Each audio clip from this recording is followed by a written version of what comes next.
Hello and welcome back to Love What Must Be Done.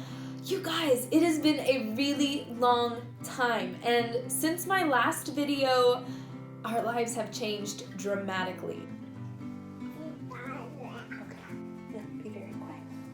This is the episode, the video that is going to catch you all up on the life events that have happened in the last year. So starting with the end of last summer, Hurricane Harvey hit Texas, and it was devastating.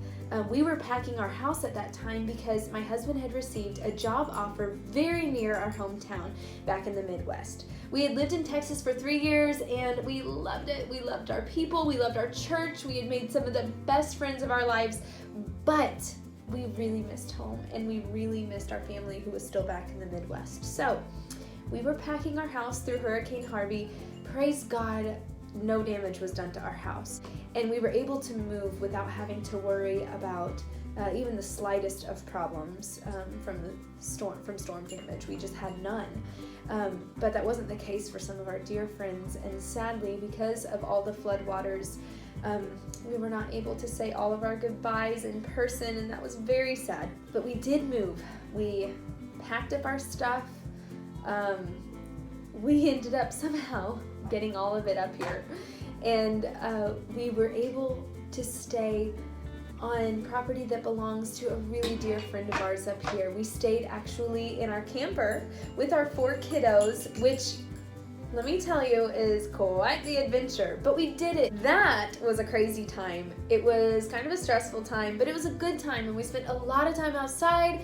It was gorgeous with rolling farmlands and a pond that the kids named Lake of Shining Waters. It was autumn, so the leaves started changing colors, and that part of it was just beautiful. But realistically, 6 people living full-time in an RV can get a little tight. But we did it, and I don't regret it. It got too cold to where our pipes were kind of freezing and things, so we actually moved in with my husband's parents, and that was a sweet time as well. We were living there over Christmas time, I think, yes, and so we were there for about a month and a half, I would say. That was also a sweet time, but let me tell you, it is just so nice to be in our own home. I love making home. I love making the spaces pretty and livable, but we had not purchased this house until Christmas time. We began the process in November, and by Christmas time we had finally signed the papers. But here's the kicker: the house that we purchased was not just a run-of-the-mill move-in ready house. No, the house that we purchased is a farmhouse that was built in the year of 1899, and it really has been a dream of ours to have some farmland that we can cultivate, have a big garden, orchard trees, chicken, and possibly moving on from there. We both come from farming families, so it has been a dream of ours to do that, and we are slowly fixing this house up.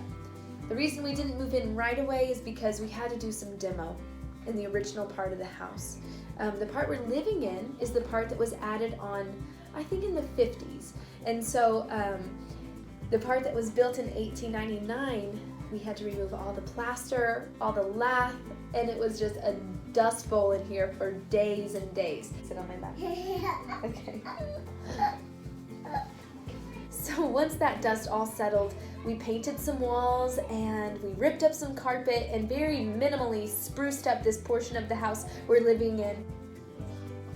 Go play.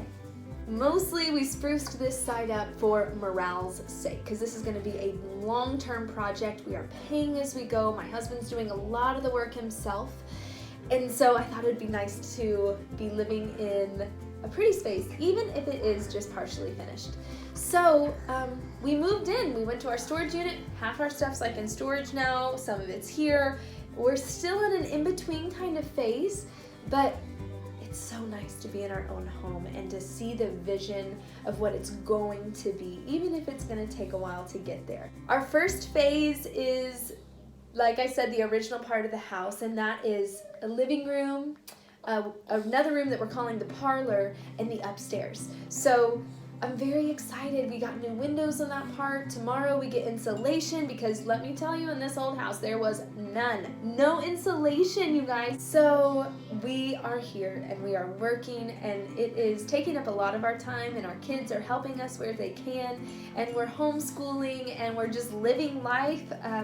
We're enjoying seeing our farm come alive for spring. There have been robins and little birds, and you can just tell that the song of spring is in the air. So now that I've given you the life story for the last few months, I want to hear from you. I want to know, now that I'll be posting more regularly again, what's going to be an encouragement to you?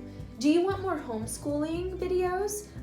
A day in the life, our curriculum choices, those kinds of things? Do you want to see more of what it looks like as we train our children in the instruction of the Lord and the resources we use there? Do you want more homekeeping videos, or how to survive in a fixer-upper? Or do you want us to take you along on our fixer-upper journey? What does it look like to fix up a house that's over 100 years old and completely restore it and renovate it? Do you want me to take you into the garden when I go there, and out on our farm, and with our chickens when we get our chickens? Just let me know what would be an encouragement to you, because I know how encouraged I am by you when you drop me comments and sweet notes, and I want to be an encouragement to you as well. So just drop a comment below and I will read those, and I will try to put out videos that you are interested in that will encourage you as you learn to love what must be done.